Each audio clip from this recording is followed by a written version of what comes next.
gracias por recibirnos. Bueno, gracias por venir. Es una experiencia tener aquí a gente de la radio tan especial. Muchísimas gracias. ¿Nunca habías hecho una entrevista de radio aquí metiéndola en tu consulta? Nunca. Mira que he hecho cosas, pero nunca. Fíjate, ¿cuántas historias tienen que albergar si estas paredes hablasen, eh? A veces lo pienso. A veces alguna vez digo, si yo pusiera un micrófono alguna vez y grabara las historias. Ayer, por ejemplo, que fue un día de estos densos, digo, si yo le diera luego al play, diría, o sea, los muros lo que a veces aguantan, porque son historias a veces para no dormir. Hay una cosa que me ha hecho mucha gracia, me estabas contando antes de empezar esta charla, ahora nos meteremos en el tema de salud mental, de los adolescentes. Estás ayudando a muchísima gente. Tus vídeos, me he pasado un verano en el que todos mis amigos y mis amigas me mandaban vídeos de Marian Rojas Estapé. Digo, tengo que, cuando volvamos la primera semana, tenemos que conseguir charlar con ella, porque sí que estuviste en un evento con políticos, no vamos a desvelar nombres. Pero un político se presentó, no sé si es lo más afortunado, pero dijo, aquí está la influencers de los psiquiatras. Efectivamente, no me gustó mucho de reconocerlo, porque es verdad que yo considero que, ten en cuenta que yo tengo una familia de psiquiatras, abuelo psiquiatra que ya revoluciona el mundo de la psiquiatría, mi padre psiquiatra que también le da otra visión y un vuelco a la psiquiatría. Entonces yo esto me lo tomo muy en serio y a veces te da la sensación de que meterle la palabra influencer es como que desprestigies un poco el trabajo. Claro, yo me dedico al dolor, al sufrimiento. Y yo, uno de mis temas, el otro día me encontré con una amiga en verano, me topé en la playa con una amiga del cole y me dice, has conseguido lo que querías, porque tú en el colegio decías, yo ayudaré a que la gente sepa cómo no ponerse triste, cómo gestionar sus momentos de ansiedad. Y yo a veces cuando te veo, han pasado los años, digo, es que ha conseguido lo que quería. Y es verdad, yo me empeñé en hacer prevención. ¿Eso con qué edad? Joven, muy joven. Yo recuerdo en la carrera a irme fines de semana con amigas a estudiar en algún sitio y encerrarnos a estudiar porque medicina es duro, y que cuando teníamos un rato de descanso yo hablaba de emociones, de sentir cómo te sientes y de desde cuándo y por qué esto te pasa, o sea, y yo tengo como varios recuerdos. Luego yo en segundo de carrera me fui al Bronx, y en el Bronx, una de las experiencias más brutales de mi vida, me fui a dar clase en un cole del Bronx sobre ética. Entonces todos eran niños pues de padres, de familias desestructuradas. Entonces era como un campamento de verano de padres pues que no tienen medios. Y bueno, tengo muchas anécdotas, entre ellas un trío que me intentó secuestrar o medio por la calle, que luego me acabé haciendo amigo de uno de ellos porque por la calle volvió a mí y lo que le pasaba es que quería que su novia abortara, ¿no? Es una de las historias más fuertes que yo he tenido en mi vida. Y entonces el tío, y hablábamos por qué y era tal, no sé qué. Y ellos te intentaron secuestrar. Pues intentaron venderme droga, luego me estuvieron siguiendo. Yo ya no recuerdo. Mira, lo cuento y todavía me... Esto es segundo de carrera, o sea, tendrías 19, 20 años. Y no existía WhatsApp.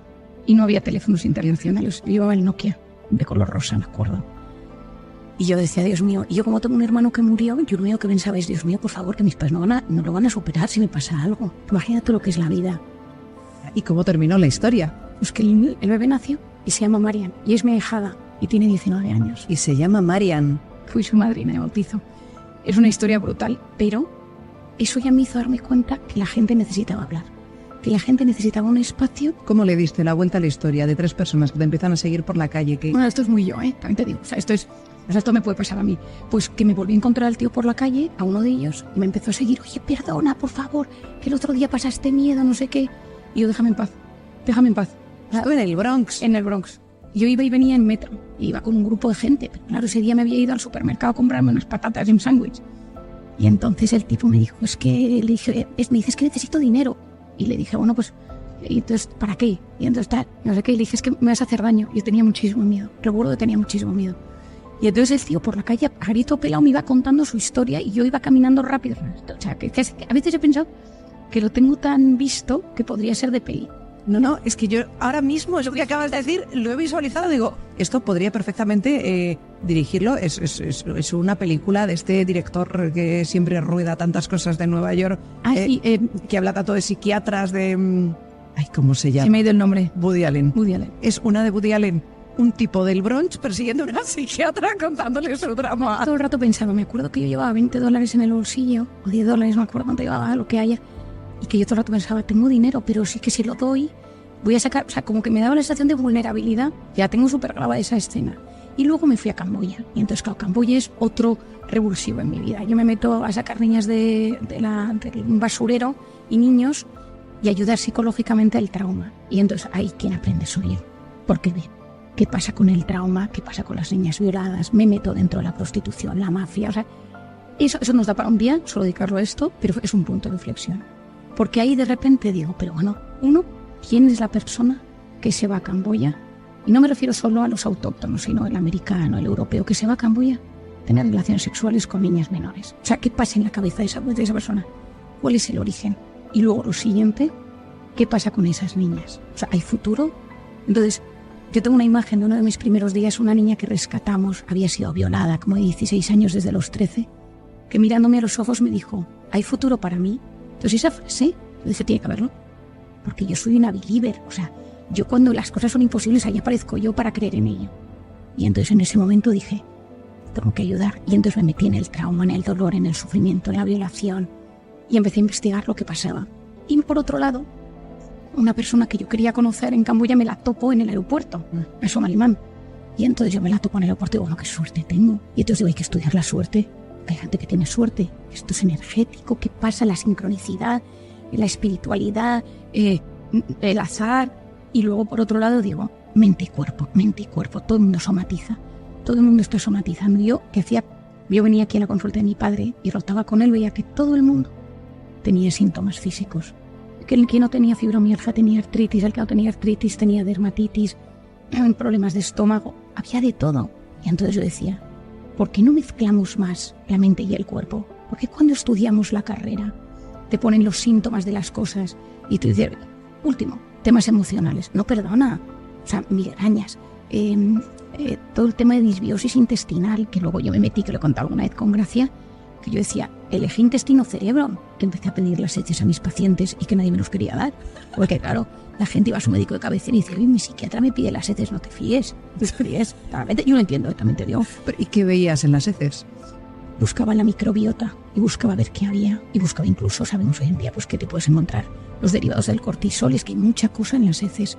Pero yo me preguntaba si gran porcentaje de mis pacientes tienen reflujo, gastritis, colon irritable, Crohn, gases, y por otro lado, gran parte de los pacientes con problemas digestivos tienen ansiedad, depresión, apatía, problemas de concentración, es que hay un eje. Y empecé a leer y había gente que lo estaba investigando, pero muy bajito. Estoy hablando hace 10 años, 8 años, ahora todo el mundo habla de ello. Y entonces empecé a hablar con una médico internista, me puse en contacto con un americano, empecé a leer, y entonces ya llegó la inflamación. ¿Qué es esto que también es ahora el quid? Me parece que es el quid del futuro. O sea, ahora mismo con el tema de la microbiota es que tenemos más bacterias en el intestino que en todo el resto del cuerpo. Es que es inmensa la pared del intestino. Y ahí se absorbe todo. Y las bacterias fortalecen el sistema inmune, producen algunas sustancias neuroprotectoras, se encargan de la serotonina. Es decir, es que las bacterias del intestino, como las tengamos enfadadas, ojo, te cambia todo. Y te puede cambiar el estado de ánimo. Yo pacientes que no toleran antidepresivos o que no quieren tratarse con medicación, entro por las tripillas. ¿Y qué les dices a las tripillas de sus pacientes? Lo primero que hago es escucharlas, ¿qué les pasa? Es que como y se me hincha, es que siempre me duele, es que sube y baja. Y en el momento, ten en cuenta que todo el intestino y toda la pared intestinal y el esófago está recubierto de una red neuronal. Entonces aquí no le ha pasado una cita con un tío que te encanta, no sé qué tal, y de repente las tripillas sueltas, sales de casa, tienes un disgusto en el baño, o sea, porque un examen, tu jefe te llama y te dice que no has cubierto objetivos y que hace tu tripa, te avisa de que eso no te está gustando. Entonces hay un contacto, hay una comunicación directa entre el cerebro y el intestino a través del nervio vago, este nombre, y la oxitocina. Y entonces en ese momento, a medida que tú tienes un tema emocional, las tripas lo sienten. Entonces lo primero que sucede es que cambia la motilidad intestinal. Lo segundo que sucede es que te inflamas. Los estados de estrés mantenidos provocan intoxicaciones de cortisol y te inflamas. Y esa inflamación cambia todo. Inflamación es todo terminado en itis, colitis, gastritis, dermatitis, artritis. Y entonces se te empiezan a inflamar las tripas y entonces de repente esas tripillas ya no absorben igual de bien, porque lo que te entra en las tripas tiene ese estado inflamatorio. Hay una barrera que separa la luz del tubo intestinal de la sangre. Lo bueno va a la sangre, lo malo se va a las heces. Tiene que funcionar así. Cuando esa inflamación empieza a funcionar mal, cuando ese equilibrio de la microbiota no funciona, las puertas que separan la luz del tubo de la sangre se abren y empezamos a meter cosas en el organismo que... Fíjate, una cosa que ha ocurrido después de la pandemia y que además tú lo viste en aquel mes de marzo es, Dios mío, ¿a dónde vamos? Vamos sin freno y en caída libre, cuando los servicios de salud mental públicos estaban ya muy desbordados. Es ¿a dónde vamos? Y se ha disparado porque lo estamos viendo, los problemas de salud mental y el consumo también de antidepresivos, de ansiolíticos. Cuando tratas de esta forma, a través de la microbiota y con estos análisis de heces que haces a pacientes que no se quieren medicar, ¿qué consigues con eso? ¿Cómo es el cambio? ¿Y qué estás detectando también en la consulta? O sea, yo creo que lo fácil en un momento de saturación es dar una pastilla para dormir. Lo fácil es dar un ansiolítico. Lo fácil es dar un antidepresivo. Porque muchísima gente responde a eso. Es decir, quien no ha tenido un problema y se toma un Lexatin, un Traquemacin, un Orfidal o lo que sea. Porque es muy rápido. En un momento de saturación de servicios médicos, porque estamos en un momento de saturación en psiquiatría y en psicología, fácil es dar una pastilla. El problema está en cuando tú dices, vale, pero es que hay algo más. Te lo voy a intentar explicar de atrás adelante. Si esa inflamación, ya veníamos un poquito inflamados antes de pandemia, estrés, cronopatía, pantallas, todo lo que ya teníamos de antes, la conciliación de las mujeres, que es toda una mentira, todo lo de la conciliación, la gente en verano, oye, ¿tú cómo lo haces? Mal, es un equilibrio, es una cosa al aire y además tú tienes 4 hijos. Me encanta, pero es una historia, o sea, quiero decir que es muy difícil gestionarlo porque soy súper organizada en mis tiempos, pero que me parece un tema muy complicado. ¿Qué pasa? Que llega la pandemia y nos metemos en miedo, nos metemos en muerte, nos metemos en incertidumbre y todo lo que nos bajaba el cortisol, todo lo que nos sana estaba prohibido. El deporte, salir, ver amigos, abrazarnos, mirarnos a las caras, esa oxitocina de la que yo hablo, nos prohibieron los abrazos, que lo entiendo, pero yo decía de broma, si es que hay que abrazarse para recuperarse, pero nunca podemos abrazarnos porque había un virus circulando. Pero todo lo que nos podía sanar o bajar esa inflamación se nos prohibió.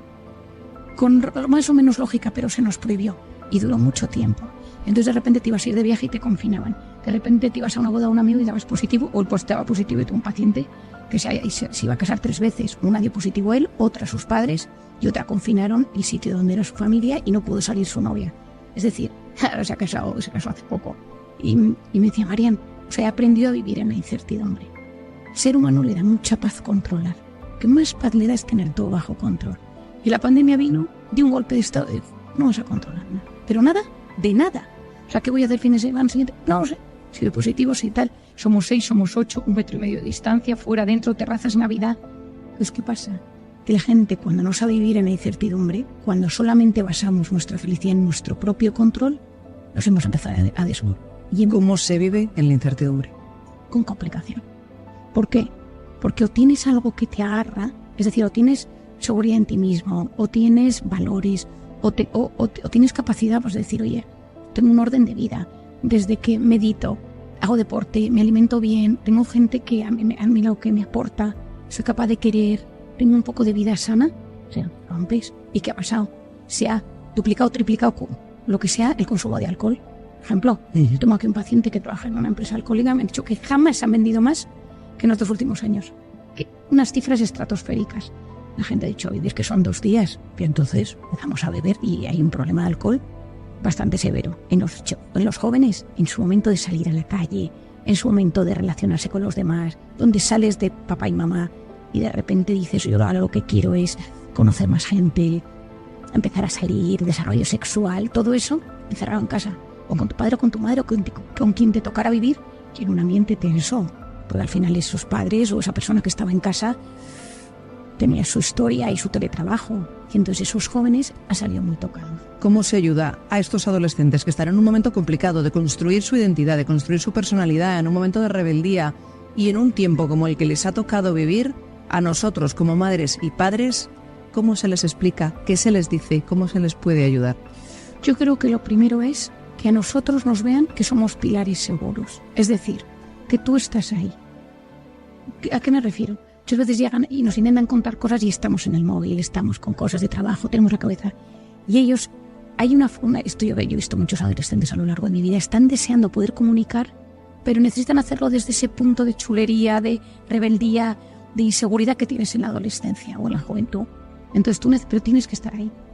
Tú no puedes pretender que tus hijos hagan cosas que tú no haces. Tú quieres que tus hijos tengan un uso adecuado de las redes, tienen que verte a ti, que de vez en cuando tienes el móvil delante, que cenas y no estás mirando el móvil. Te doy un ejemplo tonto.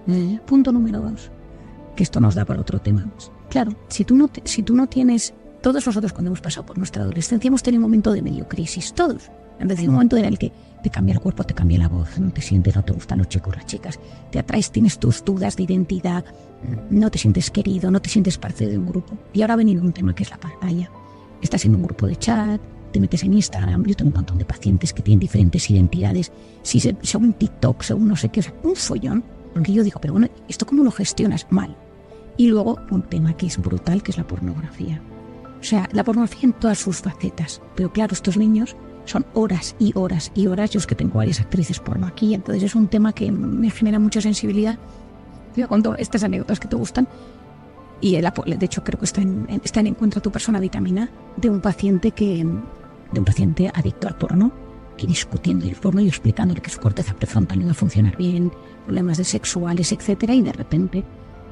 pues no, porque encima las actrices porno son súper felices. Yo tengo aquí a una muy conocida y extranjera que estaba ese día en consulta. Y entonces le pedí a ella entrar con él. Y entonces entró y él la reconoce. No te puedo explicar.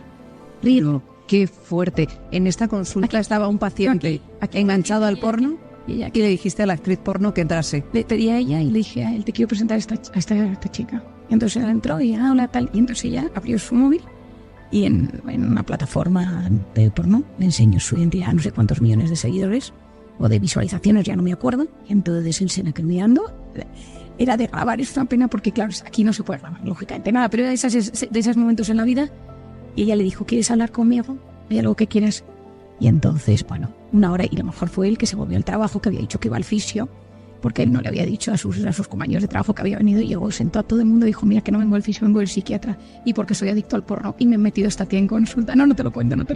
Y entonces, pero es una barbaridad. Dime que después de eso, no sé si se le quitó la adicción de un plumazo, pero le fue amainando, por lo menos. Dejó de hacerlo, pero lo más gordo es que me ha pedido, constantemente me llama y me dice, tengo 10 amigos que quieren venir a tu consulta para que les hagas lo mismo. Le digo, ya ves que yo no puedo.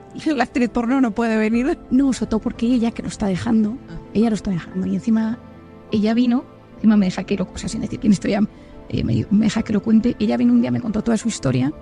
Le dije, ¿y qué quieres que yo te ayude? Pensando que venía para que yo le ayudara a dejar, porque muchas veces lo he hecho. Me dijo, es que he oído hablar de los probióticos y a mí se me echan las tripas y vengo por los probióticos. Y entonces yo empecé a reírme a carcajadas y le dije, mira, yo te voy a ayudar con tus gases, pero vayamos al origen de toda tu historia. Y entonces ya terminaba en agosto su último contrato, y en principio ya lo habrá dejado, y ahora se está preparando para poder dar charlas en institutos y en coles. La estoy ayudando para ayudar a los jóvenes. Quiero invitarla al Hoy por Hoy Madrid. Bueno, pues en cuanto esté preparada, te prometo que... Fíjate, vino aquí sin pensar en dejar la pornografía porque venía con un tema de intestinal, probióticos. Y tú dijiste, no, el problema no es ese, hay un problema de base. De hecho, las tripillas, en cuanto se dio cuenta dónde estaba su herida, en cuanto nos pusimos a sanar la herida, ahora hay una herida muy dura, un padre alcohólico, una madre que le abandonó, una herida muy dura, y es monísima. En cuanto sanamos la herida, esto es lo que pasa, y esto es lo que... Por eso Encuentra tu persona vitamina tiene esta fuerza, porque al final todos tenemos una herida. Algunos la tienen una herida que sigue sangrando y otros una herida chiquitita que de vez en cuando roza y hace pupa. Porque nuestros padres lo hicieron mejor que pudieron, tenemos la historia que tenemos todos, O sea, pero yo aquí veo las historias más duras. Pero cuando vas sanando esa herida, cuando consigues abrirla, limpiarla y cerrarla con mimo, es alucinante. Cambia la forma en la que te relacionas con los demás. Tu cuerpo empieza a sentirse a gusto y los síntomas amainan, o sea, es brutal. Pero esto lo he dicho yo muchas veces, esas heridas hay que ir a la persona adecuada. Es decir, no, pues voy a hacer una terapia online con un tío que voy a ir... Yo tengo ahora mucho paciente que quiere hacer temas de drogas y pues para revivir escenas. Cuidado, porque las heridas hay que saber abrirlas, hay que saber tocarlas, curarlas, limarlas y enfocarte de nuevo. Y volviendo a los jóvenes, porque sé que es un tema que nos preocupa, tenemos que crear una identidad segura, tenemos que ser el futuro.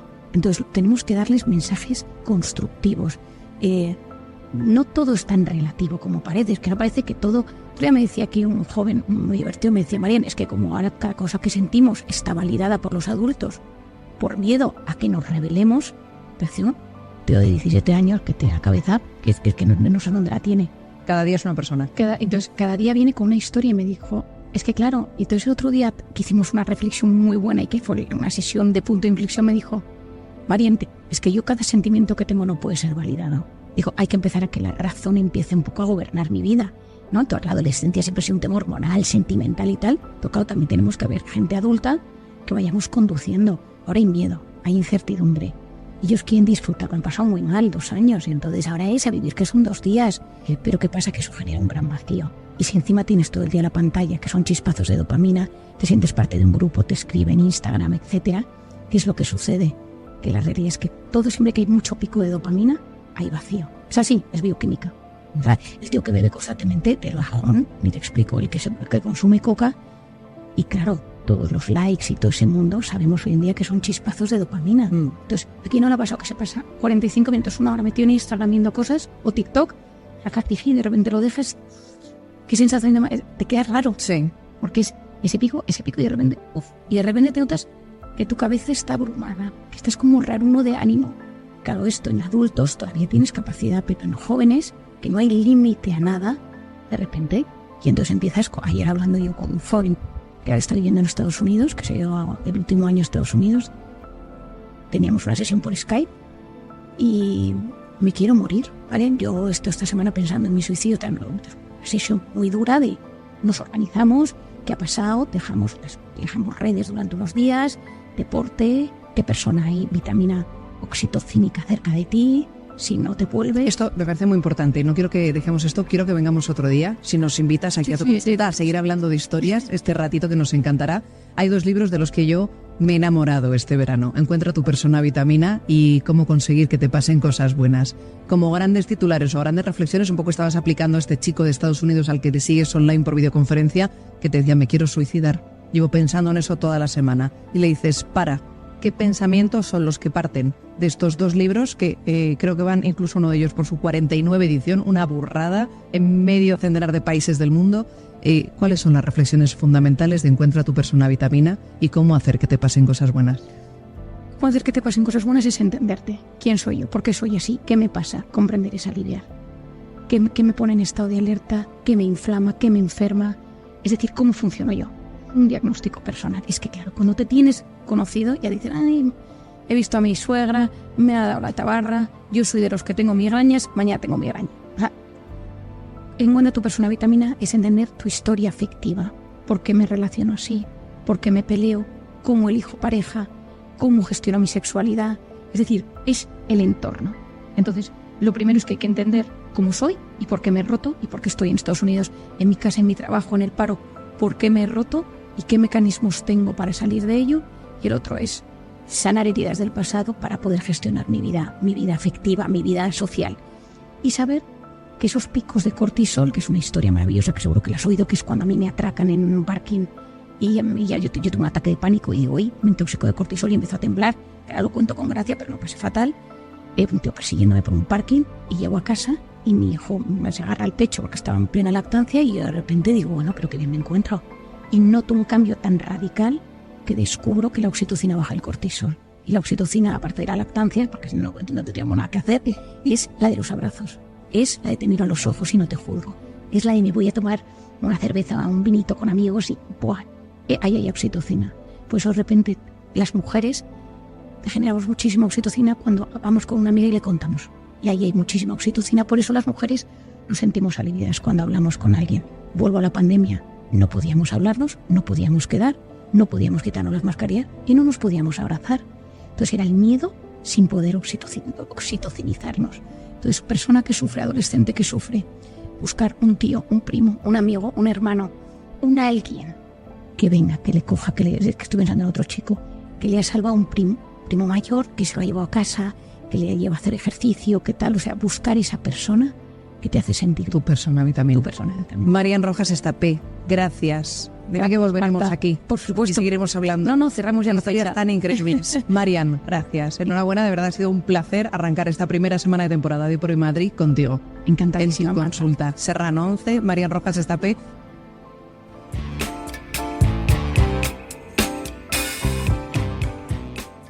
En el amplio mundo de las enfermedades mentales o de las disfunciones psíquicas que en cierta medida, o en mayor o menor grado, pues todo el mundo padece, porque quien no ha tenido una astenia primaveral, una depresión, un cambio de ánimo, etcétera, hay un capítulo muy desconcertante que es el de los delirios, el de las personas que creen cosas, imaginan cosas, ven cosas que no están en la realidad. Es lo que clásicamente llamaríamos el señor o la señora que se cree en Napoleón y se lo creen verdaderamente.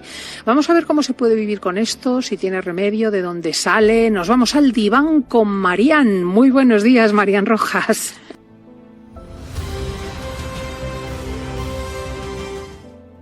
Buenos días, Cristina. Pues antes acaso hay un tema del que nunca hemos hablado y que probablemente a muchos de nuestros oyentes pues también les pueda generar curiosidad o interés, ¿no? Sí, y quizá tengan en su entorno, porque ahora ya la gente habla más de estos, pues una persona con esquizofrenia o con una bipolaridad con manía, en fin, el delirio, que yo creo que antes o más tarde todo el mundo acaba por toparse en alguna persona. ¿Qué es?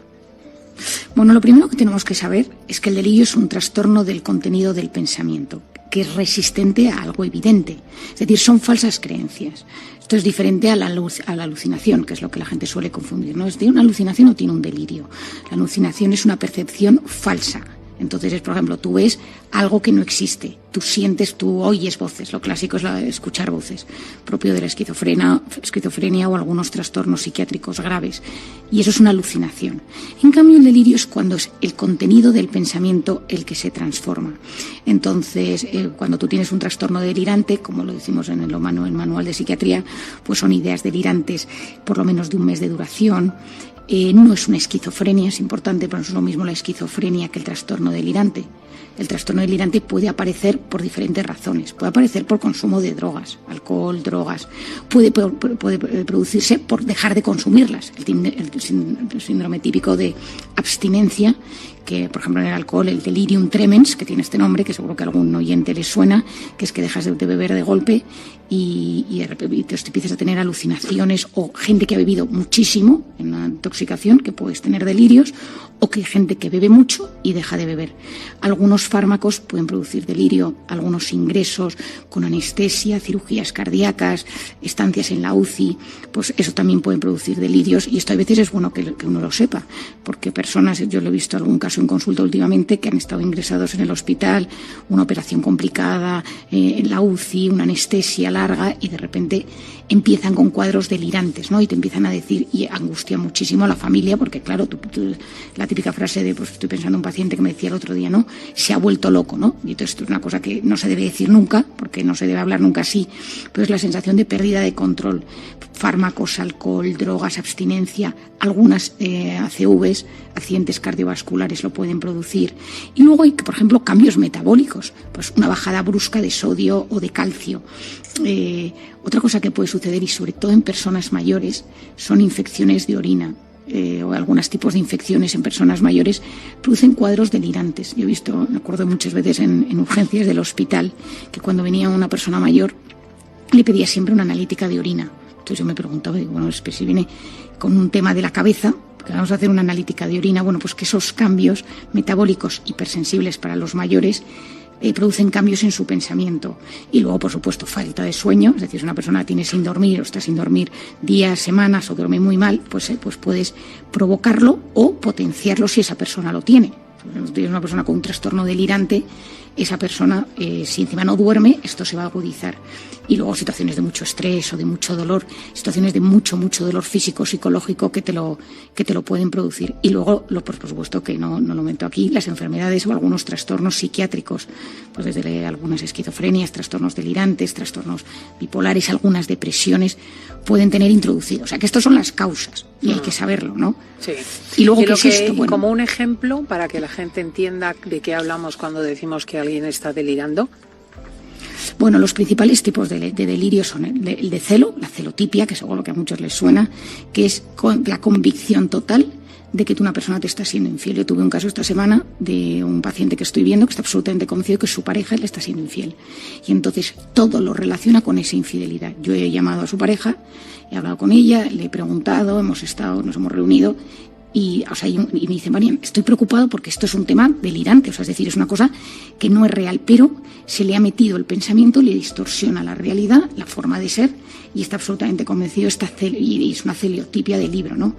Otro delirio es el delirio de grandeza, que esto seguro que a alguno le suena, que es una valoración exagerada de poder, de uno de repente se cree, pero se cree pues que es alguien que viene a salvar a alguien, que tiene un poder especial para alguna cosa, y eso es el delirio de grandeza. Luego otro muy típico es el de persecución. Yo he visto varios a lo largo de mi vida que son pues gente que siente que la están persiguiendo, y entonces hay un complot de persecución por alguna razón, ¿no? También he visto uno esta semana, pues una persona que estaba en un barco de vacaciones con su pareja y sus hijos, y de repente sintió que había un grupo de personas del barco que venían a matarle. Y es un tipo que no tiene ninguna patología previa ni había consumido drogas, pero estaba muy estresado, es una persona muy controladora, y de repente sintió, hasta la angustia de que desde allí me llamó y me dijo, oye, Marian, aquí hay gente que me quiere matar, pero no es lógico, y entonces ayúdame, ¿no? O sea, porque aquí me está pasando algo. Qué lúcido. Bueno, es que hay algunos, esto es una cosa importante que tenemos que saber, y es que a veces, y esto es una cosa importante, a veces en esos delirios las personas tienen la capacidad de darse cuenta de que hay algo fuera de la realidad. Luego hay lo que se llama la idea delirante somática, y es decir, la gente que piensa que alguna parte de su cuerpo está mal. Los que tienen una parte que no funciona bien, que tengo la nariz torcida, que la oreja. A veces estas personas acaban en los cirujanos plásticos, ¿no? Yo he tenido algún paciente, me acuerdo de uno que pues había operado unas 10 veces de la nariz, de la boca, del mentón, porque tiene la convicción de que está torcida su mandíbula.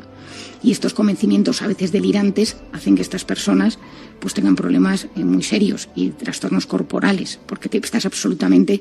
De hecho, algunas anorexias acaban siendo delirantes y se las trata incluso pues con algún antipsicótico, porque es la medicación de los delirios, para ayudar a que estas personas vuelvan a tener el pensamiento ordenado, ¿no?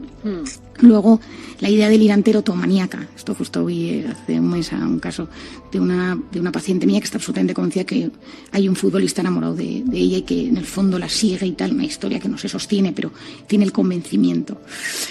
Luego también hay delirios de que estás siendo controlado por alguna fuente externa, que los pensamientos no son propios, eso angustia muchísimo. Entonces, tenemos que entender que hay una cosa que es el delirio, y luego tenemos que saber que hay otra cosa que son las alucinaciones, y otras cosas que son las obsesiones. Porque hay gente que las confunde, es decir, dice, esto es una obsesión, esto es una idea sobrevalorada de un tema, o cómo es, ¿no? Que yo creo, Cristina, que esto es un tema para que nuestros oyentes entiendan. Es verdad que hoy es más psiquiátrico de lo normal, pero a mí también me gusta que ellos que nos escuchan lo sepan. En las ideas obsesivas la puede aparecer en personas que jamás han tenido las personas una patología psiquiátrica. Puede ser gente un poco obsesiva, un poco desconfiada, pero son pensamientos o imágenes persistentes que se meten en la cabeza. Tengo que hacer esto, tengo que limpiar esto, tengo que hacer... pero es una obsesión, y uno es consciente de que eso le angustia y lucha contra ese pensamiento. Esa es la idea en cambio en el delirio uno no es tan consciente de esto en general y se ve arrastrado por el delirio y está convencido de esa realidad. Entonces esto es una de las grandes diferencias entre uno y otro. ¿Y con todo esto qué podemos hacer? Bueno, pues como siempre, Cristina, lo primero de todo es buscar ayuda, ¿no? Y si uno nota que alguien de la familia tiene esto o que nos pasa, que pidamos ayuda, porque la ventaja es que en la psiquiatría, en la medicina interna, incluso en los neurólogos, médicos de cabecera, tienen mucha experiencia, porque es algo que puede aparecer desde una demencia hasta un cuadro farmacológico. Cuando tú en urgencias viene una persona de golpe con un delirio, te empiezas con analítica de sangre, incluso puedes hacer una resonancia magnética. Estoy pensando en un caso de una vez que tenía un tumor cerebral y empezó con un delirio, ¿no? Y hay que ver por dónde viene. Y en general hay tratamiento. Es decir, tenemos que ser conscientes que pues a veces son tratamientos más largos, a veces tienen que tener tratamiento de por vida.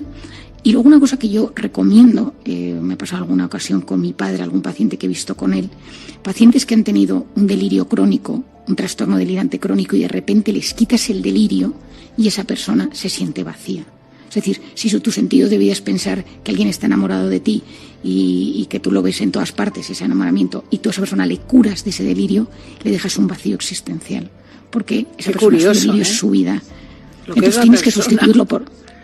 No, claro, pero si tú de repente estás absolutamente convencido que eres el Salvador, o que eres un superhéroe, o que lo que sea, y te lo quitan, eso llenaba tantísimo el comportamiento, el día, lo que uno hace, que cuando a uno se lo quitan hay que llenarlo de otra cosa. Entonces, por eso cuando tratamos a personas que tienen este tipo de patología, es súper importante deporte, vida social, actividades culturales, manualidades, algo de la que la persona se vaya enganchando, música, por ejemplo, que ayuda muchísimo al cerebro siempre, o canto, para que cuando esa persona de repente, ese delirio se mitigue o vaya desapareciendo casi por completo, la persona no se sienta vacía, porque ahí hay un momento de, entonces, ¿cuál es el sentido de mi vida? Yo llevo meses, años luchando o pensando, teniendo una creencia sobre un tema de forma súper potente, y de repente esto ha desaparecido de mi cabeza, y entonces, bueno, ¿yo qué he hecho con mi vida? Y entonces eso genera muchísima ansiedad, y hay que tener en cuenta que todo este tipo de delirios tiene mucha carga afectiva.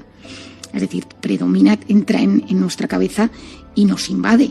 Y entonces uno no lo puede controlar. No, es un tema, Cristina, bastante angustioso. ¿Y las personas que han padecido esto o que lo padecen en algún momento se pueden curar?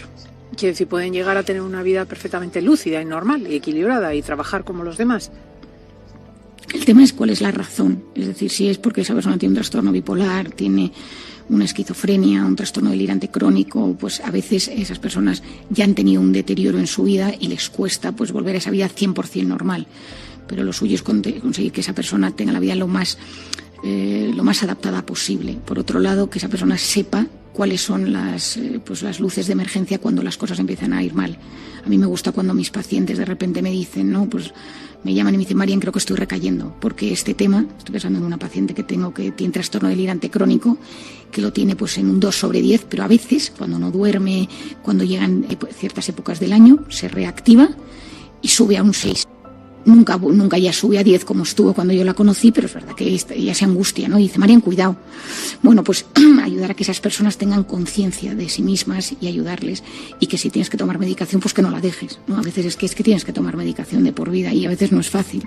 Pues es precioso esto también, porque aprendemos a ir conviviendo con la enfermedad mental, de la que gracias a Dios cada vez se habla más. Marian Rojas, muchísimas gracias y muy feliz sábado todavía.